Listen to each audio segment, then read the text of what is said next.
Ciao everyone and welcome back to Growth Talks. I'm Raffaele Gaito, your host, and my guest today is Gianluca Mauro. I'm super excited to have Gianluca here and to talk about AI.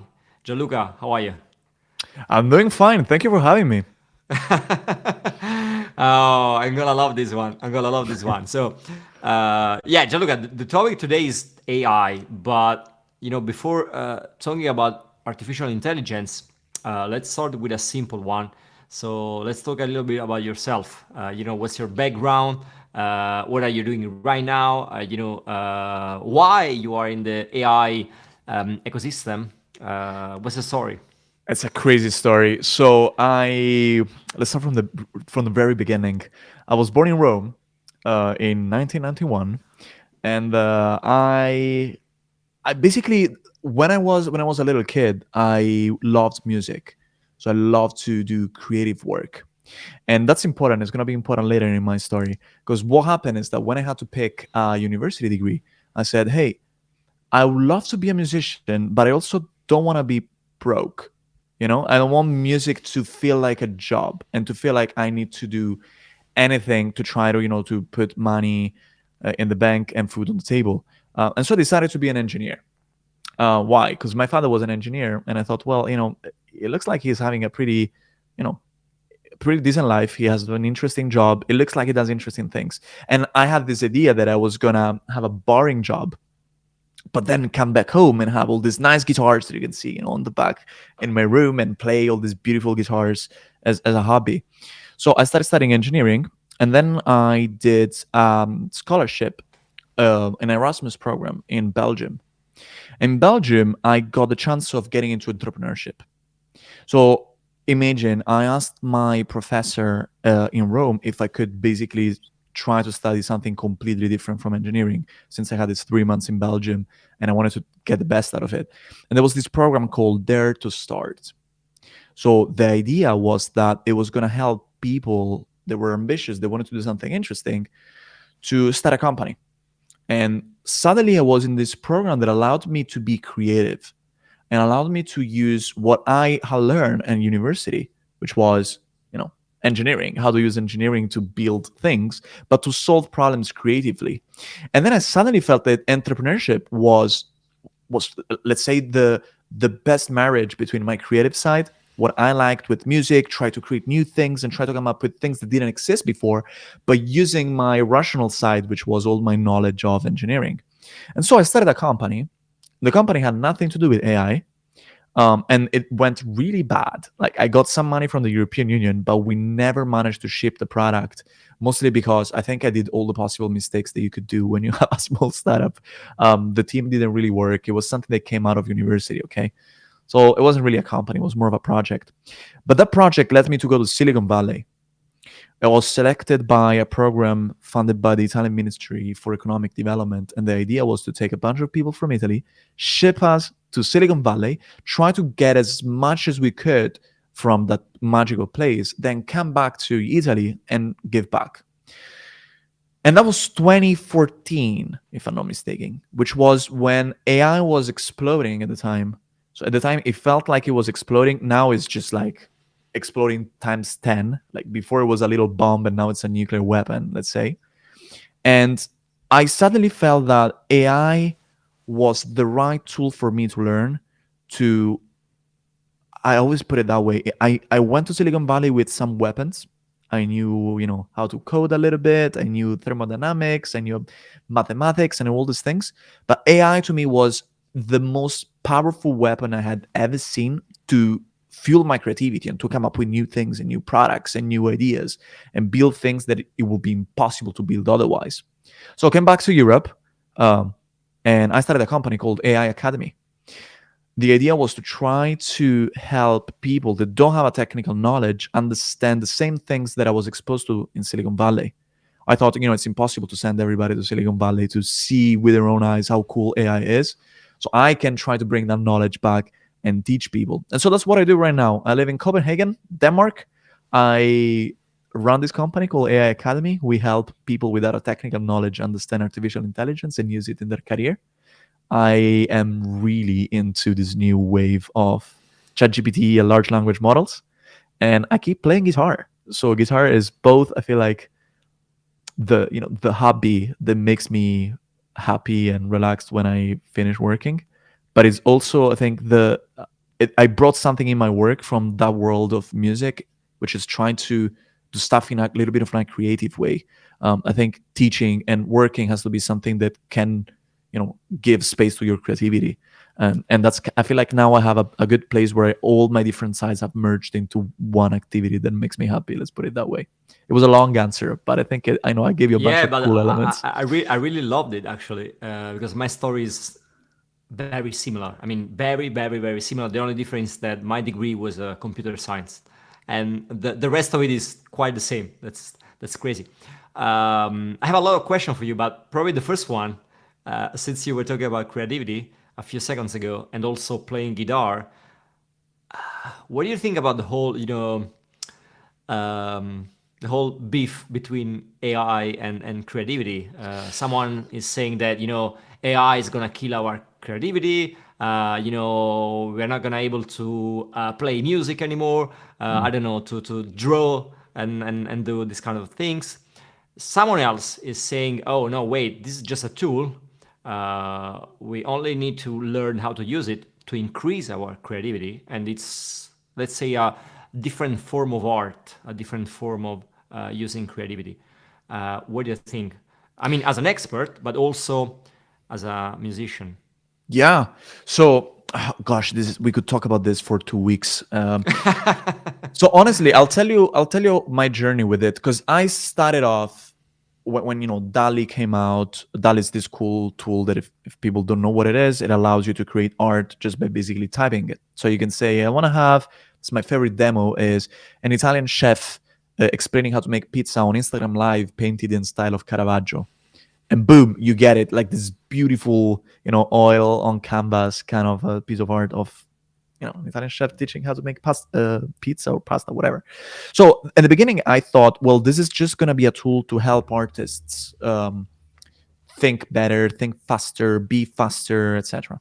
But then I decided to do something that not a lot of AI people do, which is to talk to an actual artist and be like, hey, what do you think?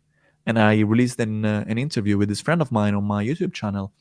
And she said something that really struck with me. She said, well, you guys have never asked an artist if that's a tool that can actually make my life easier, if that can make me happy. She said, I like art because I like the process of it. I like, opening up a piece of paper, taking a pencil, and then think, what do I want to express? I want to express this. Cool. How do I try to give that message? Like, it looked like to me, like my conclusion after the conversation was that she cared a lot about the process and less about the output, if that makes sense. So she said, you're trying to take away from me things that it's true take time, but that I like doing. I love it, And it's almost like, if you do marketing, if you enjoy um, talking to customers and trying to understand their needs, and then suddenly somebody gives you a tool that does it automatically, let's say, but you like doing that. It's time consuming, but you love it. And so she felt like there was something that was taken away from her. And so I started becoming a little bit pessimistic after that conversation, because I thought, well, we are really building tools that are taking away the joy of creation from people. Sure, you're making them more efficient, but that's a very capitalistic, kind of crude, profit-driven way of looking at art. And art is, if there's one thing that should not be looked at with a profit-driven mindset, is art. And she was telling me that in the game industry, there were a lot of people a lot of companies that were just saying, we're never going to hire concept artists anymore. And to give you an idea, concept artists, if people are not familiar with the term, are people who are basically, their job is to spit out as many concepts as fast as possible, and then they work as inspiration that you can build on later on. And that's exactly what DALI does really well. And so I became a little bit pessimistic after the conversation, but then I realized that I think the biggest problem is not the technology itself, but it's in the way that the technology is turned into products. So the user experience of DALI right now sucks. Like you write, you get an output. If you like it, good. If you don't like it, good job. Try like good luck trying to edit it, and get what you wanted. There are some tools that are very primitive. There's a new technology that came out last week from Stability AI. This company makes Stable Diffusion.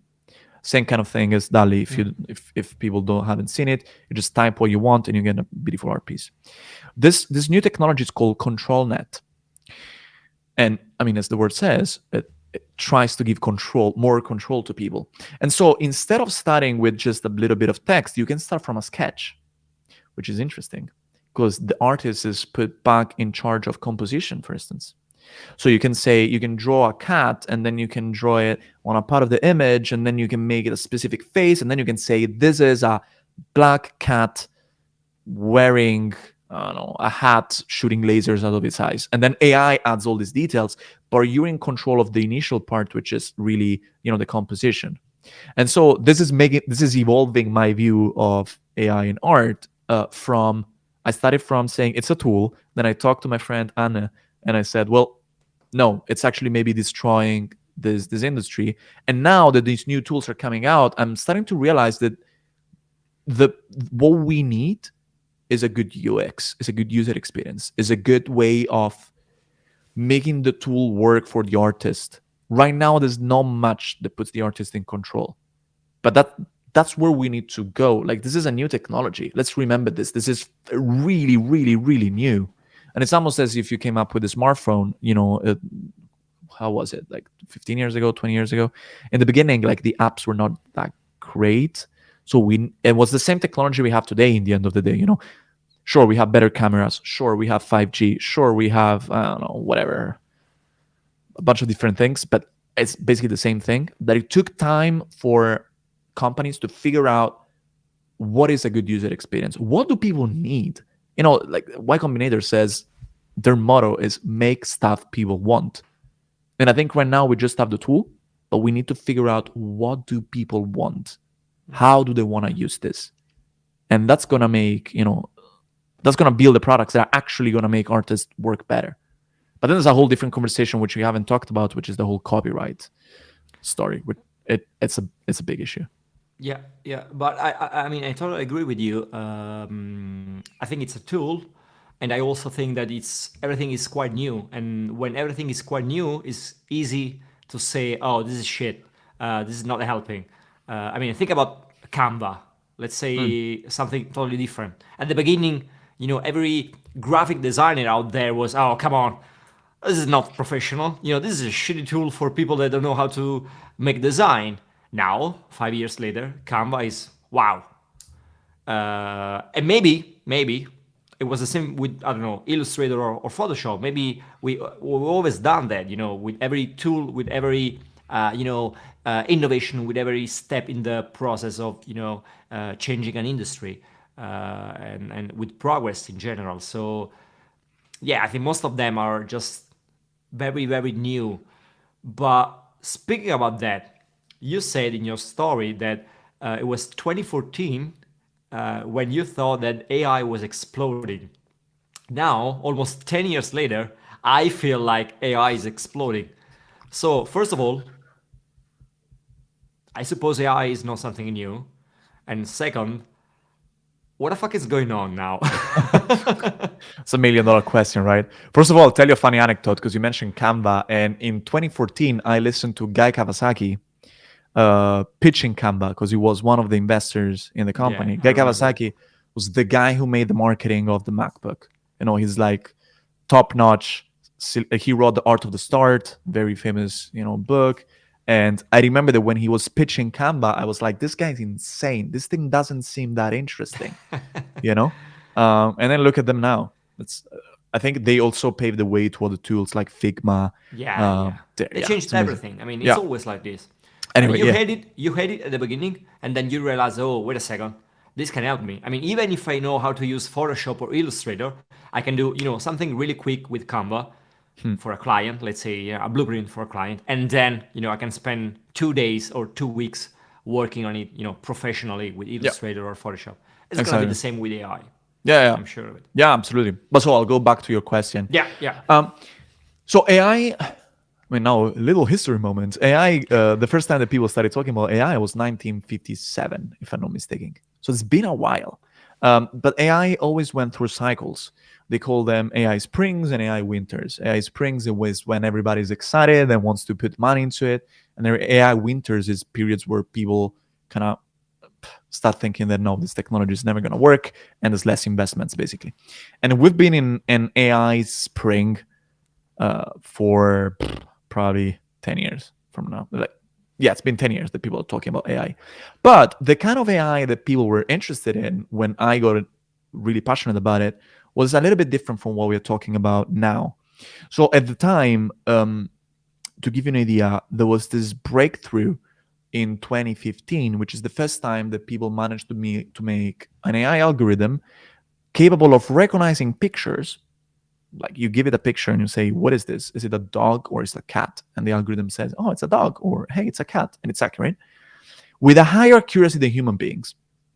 So this famous data set called ImageNet is 14 million images with like so many categories, like 10,000 categories. Anything from, it's not like dog and cat, it goes very, very in detail, like Alaskan Malamute, and very specific into dog breeds and any other objects. I'm just talking about dogs because I like dogs, but it's a very broad data set. And they measured the accuracy of humans, and that was 95%. And in 2014, people managed to make an AI algorithm with more than 95% accuracy. And that was one application that it suddenly unlocked a lot of different business opportunities for startups.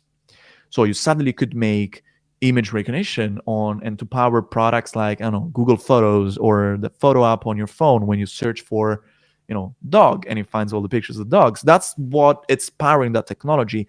Completely impossible in like 2012, super straightforward in 2015. It's just 3 years of difference. And that was powered by a few technical innovations, so new algorithms, but also by the fact that computing power was much more accessible than before, as well as huge amounts of data. Okay. So imagine there's a new algorithm, a new technology that comes out that suddenly makes something possible.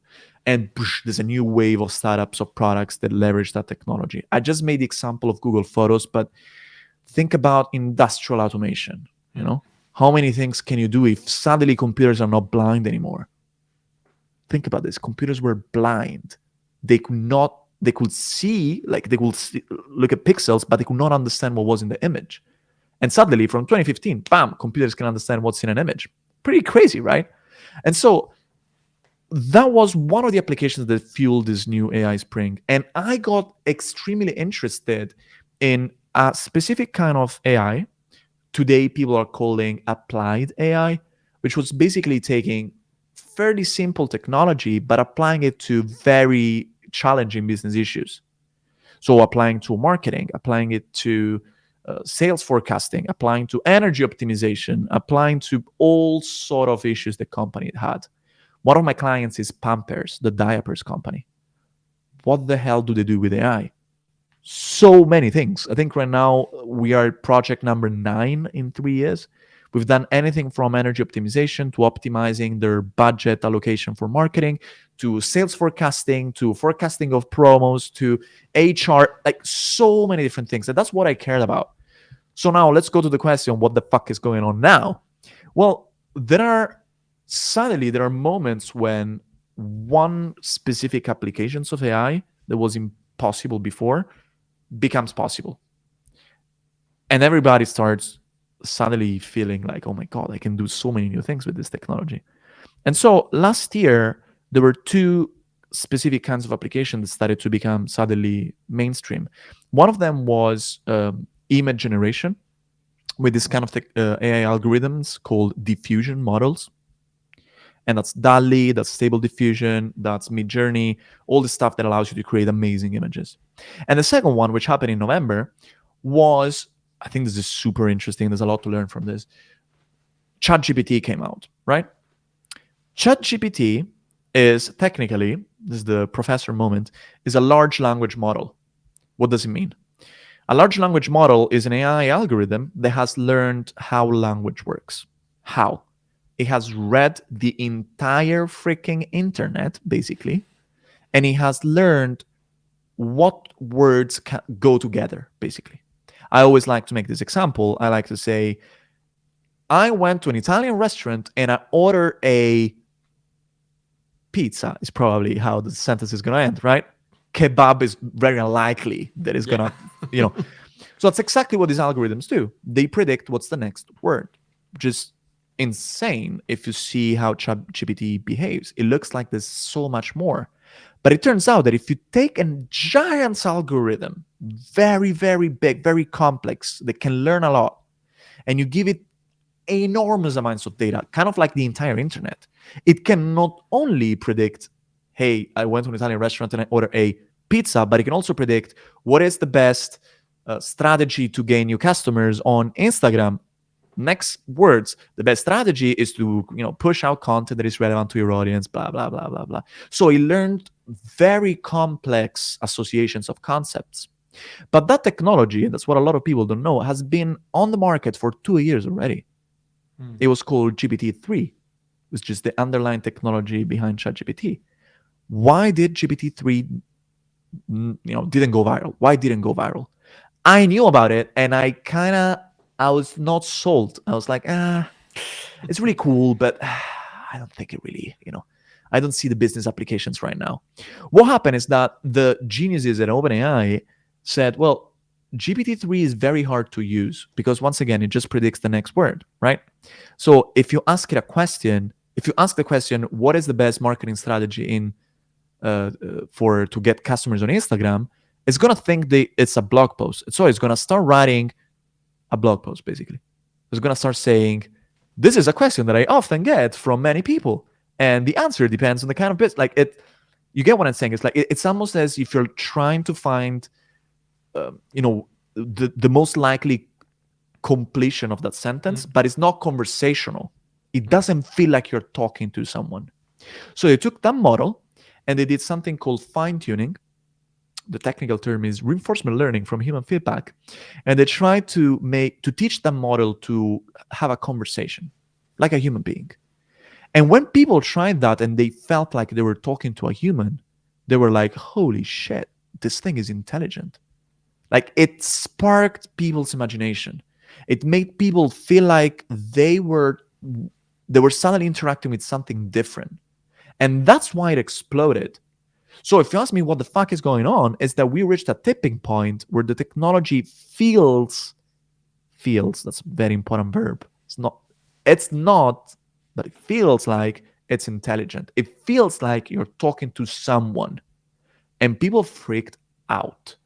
And so that sparked a lot of creativity, that sparked a lot of ideas, that sparked conversations that I talked with a philosopher 2 hours ago, trying to figure out, I wanted him to help me think about how this technology can potentially impact the way the humans interact with machines. Like there's so many different things that we need to talk about right now because we reached a tipping point.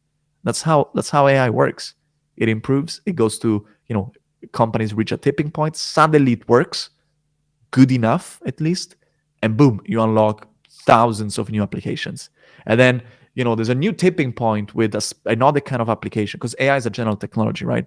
You can do many different things with it. And now we reached so many different tipping points that allow just an explosion of applications. So that's what's going on. So maybe once again, the key is the UX, I think now right? the key is the UX. I I think mean, that's yeah. ChatGPT, the UX is like it's crazy. I mean, it's probably the best thing I've seen in the last 10 years. It's unbelievable. I mean, Yeah, absolutely. But I also think that people are not used to it. So I'll give this example that is kind of funny. When we bought a laptop to my grandmother a few years ago, I told her how to use it, how to use Google Chrome and search for stuff. And then she was like, "Hey, what is this Cortana thing?" It was Microsoft's digital assistant. And I was like, "Oh, you can just speak to it, and it gives you answers." And she was like, "What? Like, why didn't you tell me before? Why am I typing?" So we are used to one way of interacting with machines, which is through clicks, boxes, put your information here. And this is it's a paradigm shift. So we need to get used to that. My father tried ChatGPT and said, well, the answers that he gives me are very short. He wanted to write some long documents. And I'm like, well, ask it to make it longer. And it's like, well, how? Ask it. Just write that. Our brain is not used to that way of interacting with software. So the UX is going to be key. Yeah, yeah, I love it.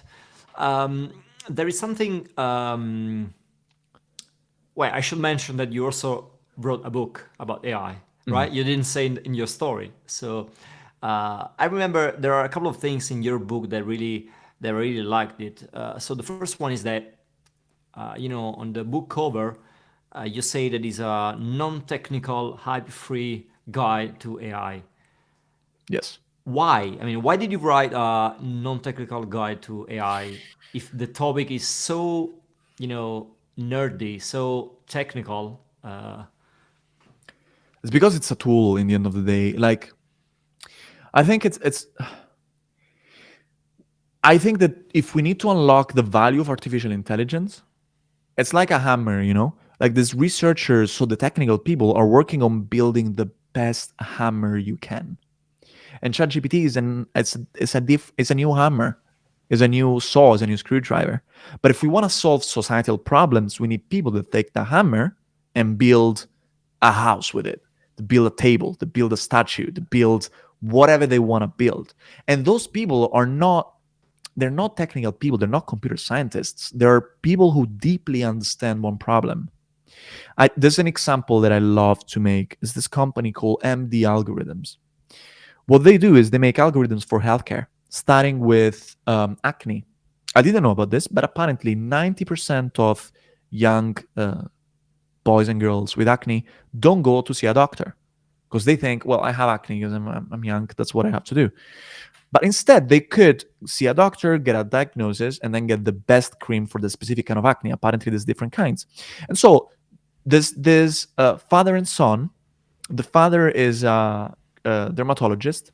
The son is a computer scientist. They made an algorithm that you take a selfie with your phone. Within seconds, it makes a diagnosis of what kind of acne you have, and they ship the perfect cream for your specific problem to your home. That's it. So think about this application. The technology, it's pretty straightforward. It's exactly like the algorithm that I told you that we have since 2014, 2015.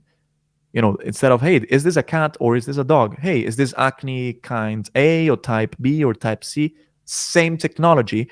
But the value here is that we had a doctor who knew about a challenge that people had the right data and the right knowledge to kind of structure the problem, let's say.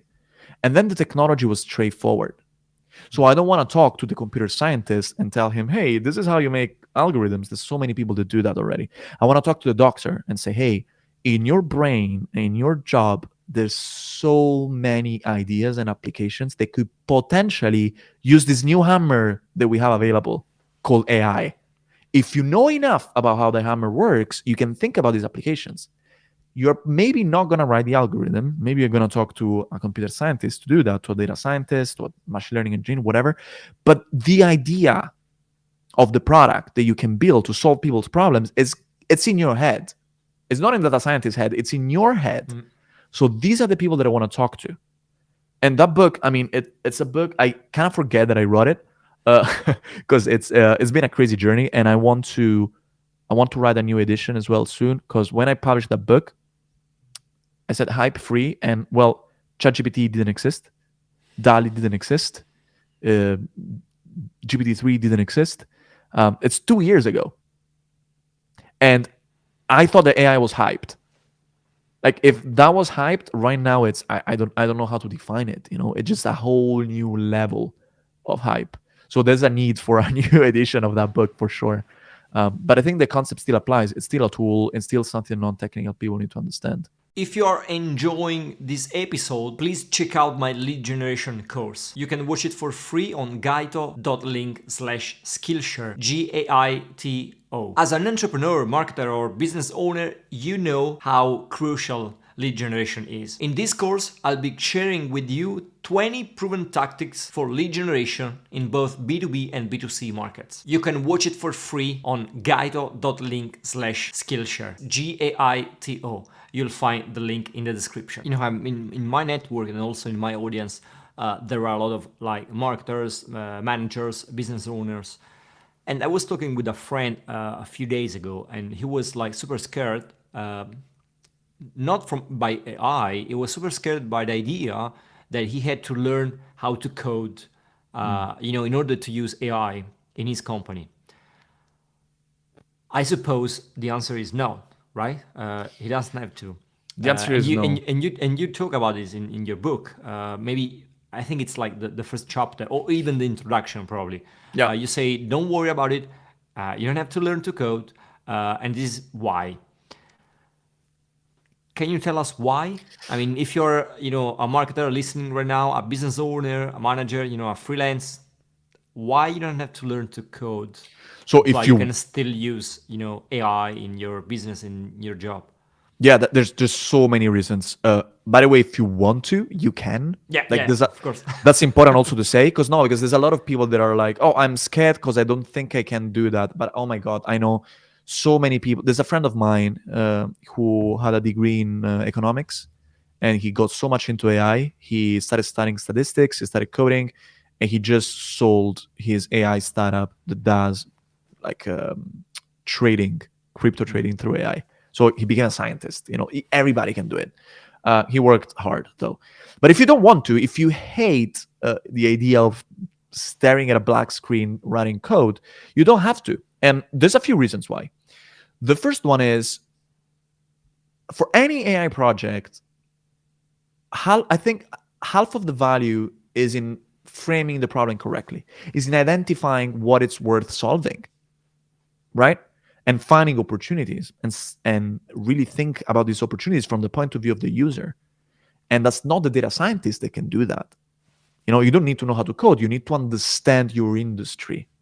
So there's a tool called Jasper that was released a couple of years ago, and that basically uses AI to create a copy for social media posts or for anything. That company has raised $150 million, 125, I don't remember, at a $1.5 billion valuation. The founders don't know anything about AI. They're two marketers. That's it. All they did, I love the story because it's what I've been preaching for 5 years. The story is that they looked at this new tool called GPT-3 and said, oh, shit, this is good. We can use it to help people create copy. That's it. Then they hired somebody to help them build the technology, but the value was in somebody who knew about a problem. Writing copy is hard. Writing copy takes time. Writing copy is, sometimes not even exciting if you don't like that. How can we automate it? Well, there's a new tool that we can use. So for any AI company, for any AI feature, there's always a domain expert, somebody who understands the problem deeply and somebody who understands the code. You can be the first person and work together with technical people, but you need to have a common ground. You need to have a vocabulary to be able to communicate. And that's why I wrote the book. That's why I run this company. It's because I want to help people that have domain knowledge, that don't want to learn how to code, know enough about AI so that they can cooperate fruitfully with technical people. Okay? That's the first reason. And I think that's the most important one. The second one is that there's just so many tools right now that allow non technical people to build and use AI. Like so many. ChatGPT is one. Do you need to know how to code to use ChatGPT? No. Do you want to build AI products on top of ChatGPT? I guarantee you, it's not hard. It takes any like normal software developer. I did an experiment with some friends. We did a hackathon. We tried to see if we could build up basically kind of like a clone of Jasper or other tools that use AI to make social media content. It took us 4 hours. In 4 hours, we had a prototype that worked.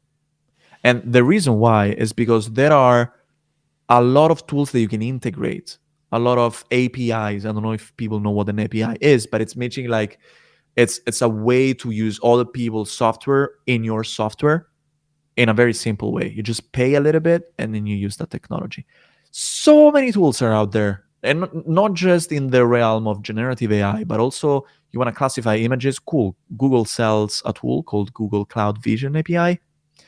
You can integrate in your product.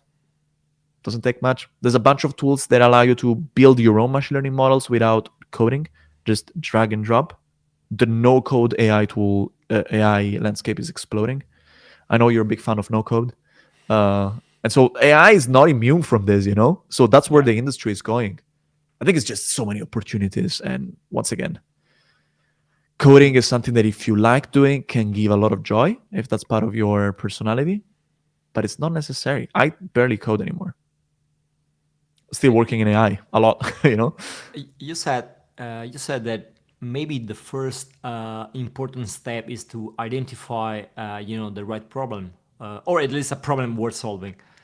So let's say, what would be your advice for someone who wants to um, use AI, leverage AI in his business or company or whatever?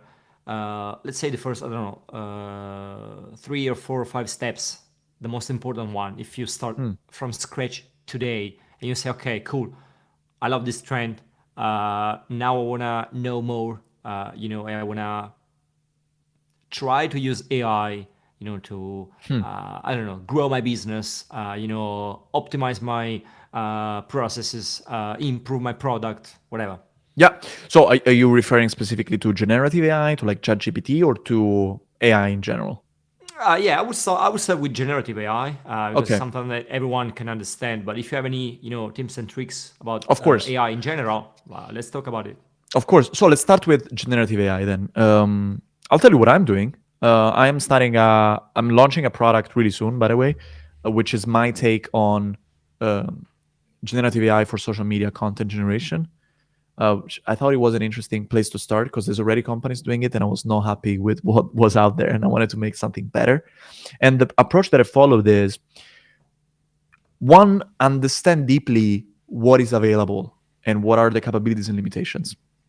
Because if you know what's out there, let's use the metaphor that I had before with the hammer and the saw and the screwdriver. Try to understand what are in this toolbox of AI, what are the different tools that I have available. Oh, cool, there's a hammer. Nice. What can this hammer do? What are the things that it's really good at and what are the things that it's not good at? And then you start thinking, once you know that you have the power and you understand, in the case of generative AI, wow, this allows me to create content really fast. Okay, I'm just keeping it very simple. Cool. In my business, what are the areas that can benefit from this power, from this, from this feature, from this, new tool? These different areas, creating social media content, for instance. Okay, cool. What are the limitations of this tool? Well, sometimes, very often, it spits out data that is not factual, that is not um, accurate. Okay, how can I limit that problem?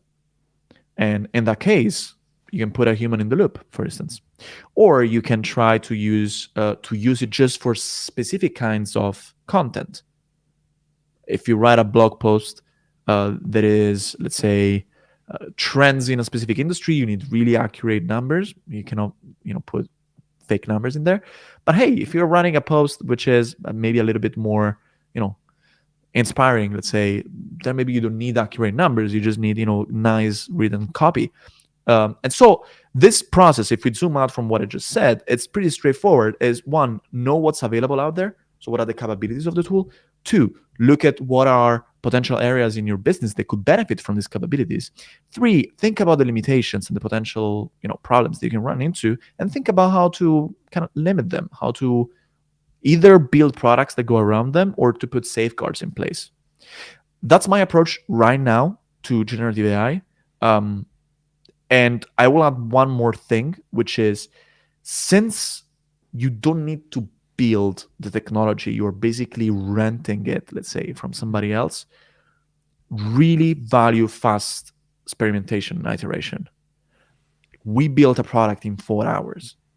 And like I think the people that I invited were really good. but I don't think they're aliens. Like this. I think there's a lot of people. Maybe it's not gonna take 4 hours if you're not as good as Niels, my friend who did all the front end. Maybe it's gonna take, I don't know, 2 days. But I think any company can dedicate 2 days to experimenting with the technology. But do that. Like, do it. Like, there's a lot to learn from fast experimentation, because the boundaries of this technology are still stuff that we need to explore, basically. So that's my encouragement for you. I gave you a little framework, very simple one, but in the end of the day, you need to take advantage of how fast it is to build products using this technology, to experiment, to move fast, to try things really quickly. And that's what I will say when it comes to generative AI. When we need to talk about AI in general, maybe let's narrow down the conversation a little bit. Otherwise, it's way too broad. But like, applications of AI of to your business, where you want to use your data to build something proprietary, something that helps specifically what you're doing. Well, I think that's where there's the most value for, especially for large companies, because a lot of large companies have very specific problems, and they have an amount of proprietary data that is huge. And ChatGPT is a tool that is very general, which means that I can use it, you can use it, a big company can use it, and it's the same, kind of. So all of us start from the same level. But imagine you're a pharmaceutical company, you'll have a lot of, health data of patients. That data set is a gold mine.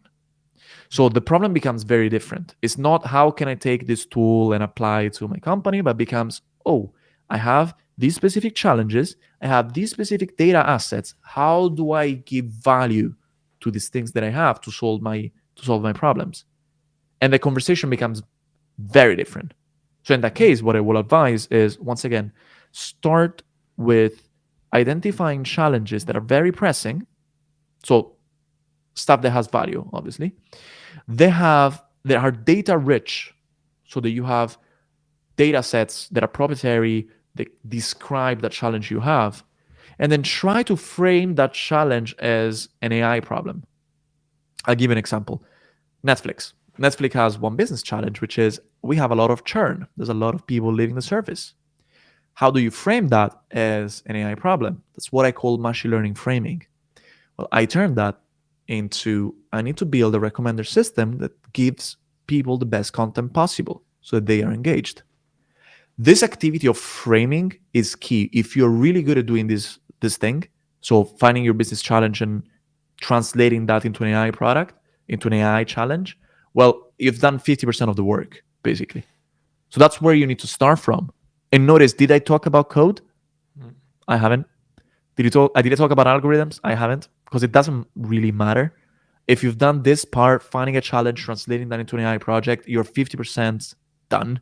If you have the data already, you're sitting on a gold mine, you know? So this is the approach that I would follow if you were a corporate interested in exploring this industry, this technology more than industry. Because Let's go deeper a little. What are like the most common mistakes that you see, when startups or businesses try to use AI or to integrate AI or to leverage AI? What are the most common mistakes? I'll give you two. Okay. One is focus too much on the technology.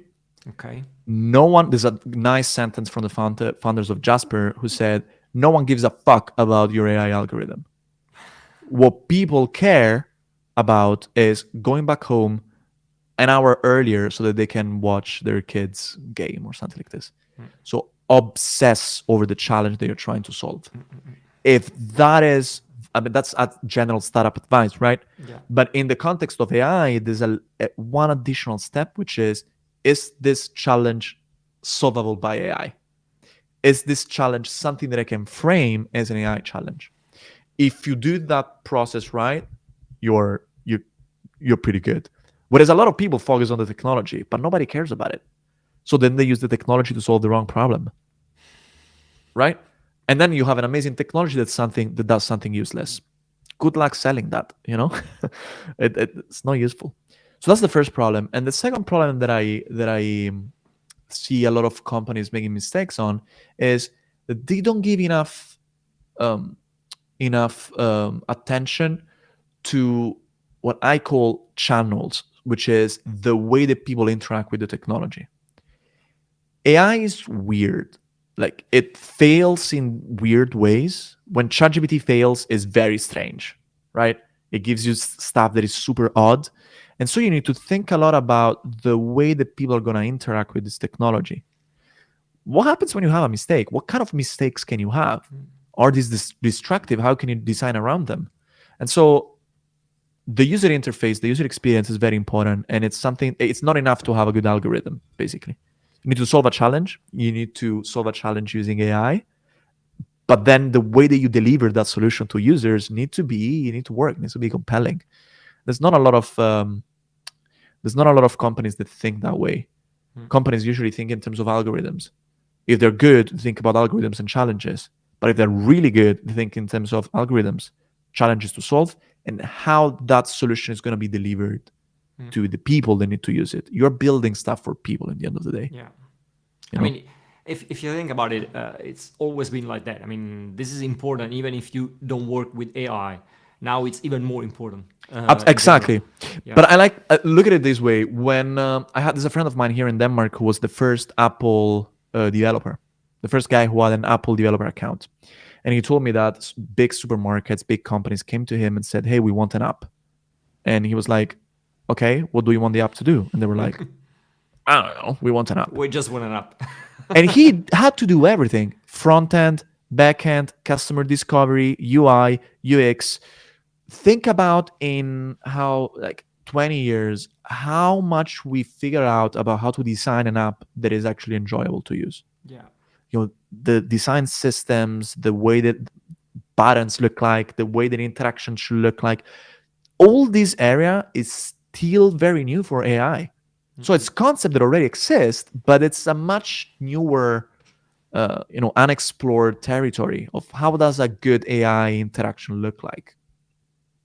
I don't know. I think if there's any designer listening, this area, it's like career-wise, it's a gold mine if you decide to be an AI designer. Everyone wanted an app, and then everyone wanted to be, I don't know, on the blockchain, and now everyone wants to have some, a piece of AI for some Exactly. reason, for some reason, in their company. Yep. What's your point of view on Google Bard and the whole, let's say, AI war between Microsoft and Google? I think honestly, search is probably the worst application of this technology today. It's obviously where this is gonna go. Makes a lot of Why? sense.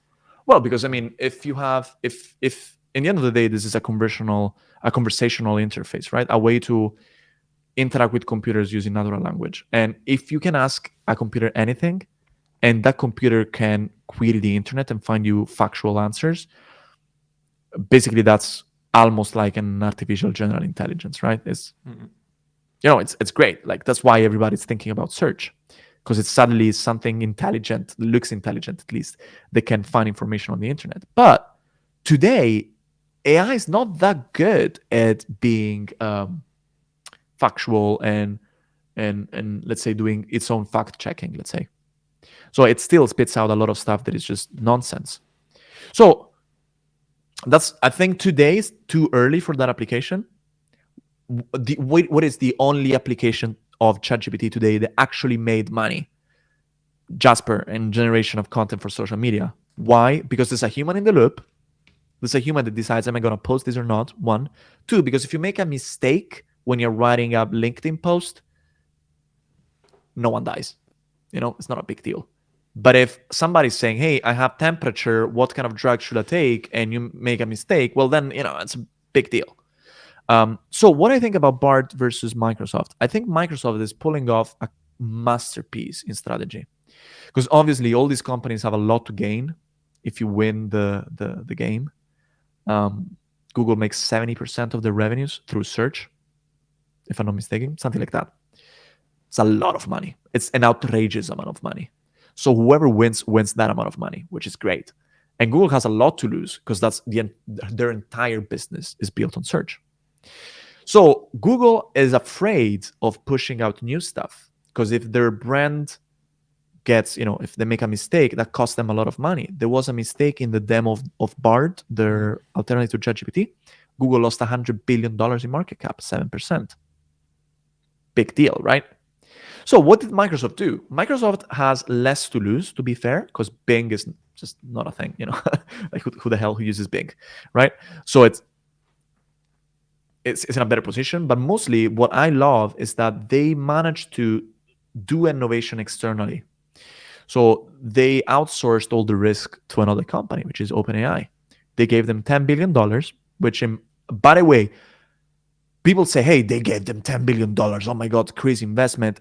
It's not in cash. Like a lot of that investment is in cloud credits to use their computing power. They basically gave them a giant voucher for their cloud services. So they need to spend this money they need to give this money back to Microsoft. So that's a different conversation. But if now there's a mistake in this technology, who gets the blame? OpenAI. Microsoft's brand and credibility fairly untouched, and it's working. The demo of Bing had so many errors. Like they showed a bunch of different things, and there were mistakes, which, by the way, freaks me out because it was a recorded demo. It means that nobody checked. I'm like, what the? I hope that somebody got fired. That's quite crazy. Yeah. It's insane. But nobody noticed. Like, I think I found out that there were some mistakes like 10 days later. Google, they did the BART demo. Within a few hours, NASA was saying that one of their answers was wrong. It was a question about space, and Google had lost 100 billion. So Microsoft put themselves in a position where they can innovate faster and with less risk. And right now, that's paying off. I don't know if it's going to pay off in the future because Google has a better AI team and has better data. They have all the search data in the world. They've been crawling the internet since it got started. It's insane if you think about it. They're in the best position technically, but in terms of strategy, I like what Microsoft is doing. Yeah. And I'm also super curious to see, what's the next move for Amazon and Apple. Amazon released something yesterday, which is super interesting. They announced a partnership with a company called Hugging Face. Hugging Face is a company that allows they basically host AI models that other people can use. So you have a new super cool fancy model, you can upload it to Hugging Face, and then other companies can use that model through Hugging Face. And they announced a partnership. So it looks like what they're doing right now is they're trying to build an ecosystem, because all those companies in the end, they're interested in two things. One, it's integrating this technology in their products, and number two, it's selling you cloud compute. And so, like, if Amazon is doing this kind of stuff, then they're gonna have access to all this cool new cloud computing technology. So that's what they're doing. But I think everybody has more or less the same technology right now. Meta released, it's crazy. Meta released 1 week before ChatGPT a technology called, oh my God, what was the name? Galactica. That was the name. It was something like ChatGPT, but for scientists. It was full of mistakes and racist stuff that was spit out. People got so pissed, like so pissed, that they had to take it out after 3 days. So OpenAI did an amazing job in making it feel safer. But how they did that? They didn't fix the technology. They put a barrier afterwards. So there's an AI algorithm that checks the answers from ChatGPT and blocks the answer if it's racist. So it's not really a good fix, but they did a good job in making that feel nice. Works And for people, now. yeah, for now it works exactly. It's as a patch, but for now people are just so impressed, and relatively few people had, negative experiences with it. So it's working. It's true. Yeah, it's true. Well, Gianluca, we usually close, these interviews with a question about books and one about tools. So Yes. let's start with books. Do you have any, cool books that you want to share with my audience? I mean, it can be something about AI, but whatever. I mean, if you are reading something right now that you love it, or if you have, I don't know, a book that changed your life, just share with us. Yeah, so I prepared. So I wrote I looked at the at my library and I picked three books. A book about marketing that I liked a lot is Trust Me, I'm Lying. Oh, right You on heard then. about it? Yeah. Really nice book. Kind of crazy. Then there's a book about economics that I liked a lot called The Deficit Myth. Super interesting, and it helps you see economy in a completely different way. And you know, a lot of lies that we hear, or it's not even lies, just people are not used to think about. They think that government's money is the same thing as a family's money. It's not the same thing. And then a book that I love that I recommend to everybody is called Chaos Monkeys. It's a book about Silicon Valley, and I think I agree with a lot of the stuff that is written in that book. So I think that's interesting. Yeah. I know the first one and the last one. I'm gonna read the second one. It's very interesting. Changed the way that I think about books. And I'm you're gonna ask me this question. Gonna have to ask me this question a little bit because I'm gonna go buy tomorrow Rick Rubin's book, The Creative Path, something. Have you heard about this book? Uh, I've never heard that much hype about a book. It's so Rick Rubin is a music producer. yeah. I walked around Copenhagen, which was where I live now, to find it. It was sold out everywhere. It's called Wow. The Creative Act. Okay. I What found it was it in. about? It's about Uh, how to be creative. It sounds okay. super vague, right? But I found it in one store for twice as much money as it's supposed to be sold for. No way. The book is $25. They were selling it for 50. And I'm like, what the Okay. hell is going on? So that's a Okay. book that I have not read, but I'm Yeah, gonna yeah, try to yeah. read this weekend. I ordered it. So let's see. Okay, yeah, I'm gonna do the same. I love the topic. What about tools? Do you have any cool tools? Something that you, I don't know, use in your day-to-day job? Something that's really important right now in your, tech stack. So my tech stack is basically everything is built on Notion. I Okay. love Notion. I am obsessed with that tool. So I recommend if a lot of people don't like it because it's kind of weird when you start using it, but I recommend people, especially if you're a very rational, structured person, control freak like me, I recommend people to try it out if you haven't. And then I'm gonna recommend you another tool. If anybody's creating content out there and you have a phone, download an app called iFilmic. That's an app that increased the quality of my videos by a factor of 10. It's Okay. insane. It basically, when you use the camera on your iPhone, everything gets processed. The app connects to the raw signal from sensors. And so my video maker can edit these videos. And when you see my videos, nobody except your favorite video guy thinks that they're made with a smartphone. And so I recommend that tool because a lot of people that find out that my videos are made with an iPhone, they freak out. So I think that can be an instant upgrade to anybody's Wow. content production. That's a I cool love tool that I it. use a lot. I love it. Thank you so much.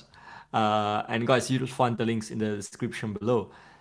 Gianluca, where they can find you, read you, follow you. I know you have a newsletter. Um, Yes. So, I mean, social media. So, Gianluca Mauro I'm active everywhere, kind of like on Instagram, LinkedIn, TikTok. Do lots of stuff in all different places. And then I have a newsletter that I push out every Thursday, which basically covers tech news, especially from the world of AI, and try to explain them and not just make a list. The newsletter is called Tech Pizza, and I have the coolest domain in the world, I think, which is tech.pizza. That's it. Just tech.pizza. That's the domain. So yeah, subscribe. It's really great, I think, and people love it. nice, nice. Gianluca, thank you so much for your time. Thank you for having me. It was fun. Thanks for listening to this episode of the podcast. I hope you enjoyed it and you learned something new. Make sure to subscribe to us on YouTube and Spotify to stay updated on new episodes. With your support, I can continue to bring great content and great guests to this podcast. So hit the subscribe button now and I'll see you in the next episode.